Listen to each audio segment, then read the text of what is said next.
Colerain Township Department of Fire and EMS has completed the internal investigation into the events that claimed the lives of Captain Robin Broxter and firefighter Brian Schira on April 4, 2008.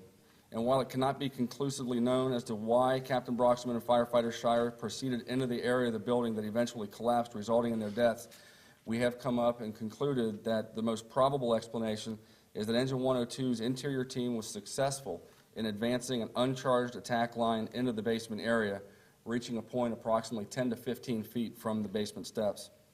Once the team reached this area, it was realized they did not have enough hose to continue advancing, and firefighter 3 then went out to retrieve additional hose and advance it from the door. As he made his way back to the exterior of the building, the interior conditions deteriorated for the team still at the bottom of the steps. Those conditions became untenable for them to hold their position. The two-person team of Captain Broxter and firefighter Schira then evacuated back up the stairwell without following the hose line. Once at the top of the stairs, they became distressed and proceeded across the floor into the family room instead of heading towards the front door. As the two moved across the family room floor, the flooring system collapsed into the utility room of the area of the basement. While there are multiple findings throughout the document, the investigation committee has grouped the findings into three broad categories that we consider to directly contribute to the deaths of Captain Broxter and firefighter Schira. Number one was the delayed arrival at the incident scene allowed the fire to progress significantly and the hazardous conditions to exponentially increase. All indications point to a significant delay in the arrival of initial fire units to the incident scene. This delay was determined to be a result of the first responding units' inaccurate interpretation of their map book and their route of travel. Engine 102 passed the incident scene by approximately 800 feet and had to back up the vehicle to get to the driveway. Accompanying this finding is the fact that there was a critical delay receiving updates from the communications center that there was actually a working fire. According to our data logs, the communications center received confirmation of a working fire at 6:13, but did not notify responding units until 6:22. Their arrival on the scene at 6:23 and the delay in the upgrade notification gave time for an already working fire to increase in size to a catastrophic fire that significantly weakened the structural integrity of the building. Number two, the failure to adhere to fundamental firefighting practices, such as entry into an enclosed building with an obvious fire without a charged attack hose line.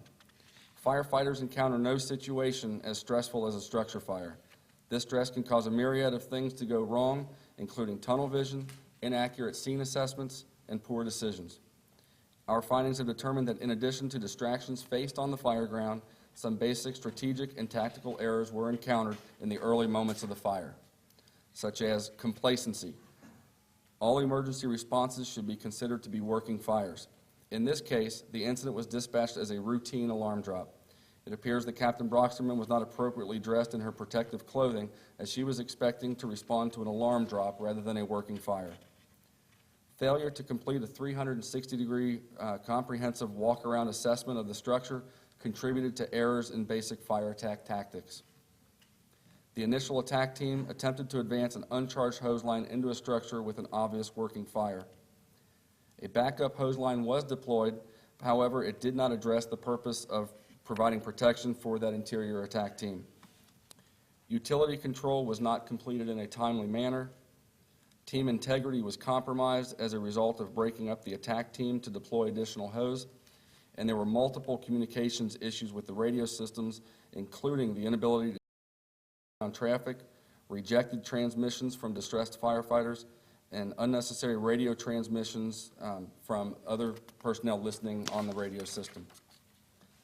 The failure, and number three, the failure to abide by the fundamental concepts of firefighter self-rescue and survival, such as following the hose line in the direction of travel back to the building's entrance or exit. There was no indication that either firefighter attempted to activate their emergency radio button or their emergency pass device when they discovered they were in trouble. Based on their position and location in the house when they were located, it does not appear that either firefighter attempted to follow the hose line out of the structure in their attempt to evacuate. The Mayday situation was not declared by either the attack team in trouble or by the third firefighter who had been separated from his crew. Rather, the incident command made the notification and identification of the situation and declared the Mayday himself. The identification of the Mayday situation is a basic firefighter survival topic, and firefighters must enhance their situational awareness required to recognize and act on these Mayday situations. It should also be noted that the radio data log identified several blocked or rejected transmissions from both radios attributed to Captain Broxterman and firefighter Schira. These attempted transmissions occurred during a critical time frame that we identified as the period of time when the catastrophic event occurred inside the structure. It can only be assumed that these blocked or rejected transmissions suggested that one or both of our firefighters were attempting to radio for help. The report continues and contains multiple additional findings and recommendations that, while not directly involved, were considered contributory in nature to the deaths of our firefighters, and those are listed in the report. We do have some recognitions, though, we do want to bring out that this final report contains a lot of information on events and actions that went wrong on the scene. However, it should be emphasized that our investigation also revealed numerous occasions of things done right and, quite frankly, of heroic actions on the part of those firefighters that remained on the scene. The training and experience level of the command staff of Colerain Fire Department contributed to the efficient and systematic deployment, search, and subsequent recovery of our downed firefighters. The demeanor in which the incident commander and subsequent fire officers handled themselves is a testament to the professionalism and dedication they have to this profession. Not only were operations underway to locate our downed firefighters, but the remaining fire in the structure also had to be controlled to protect those firefighters working within inside on search and rescue activities. The crews of the rapid assistance teams overcame great adversity and worked under extremely difficult and hostile conditions as they systematically worked their way through the rooms and hallways of the house.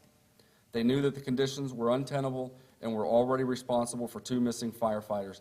However, they continued to press on in these conditions to locate their fallen sister and brother.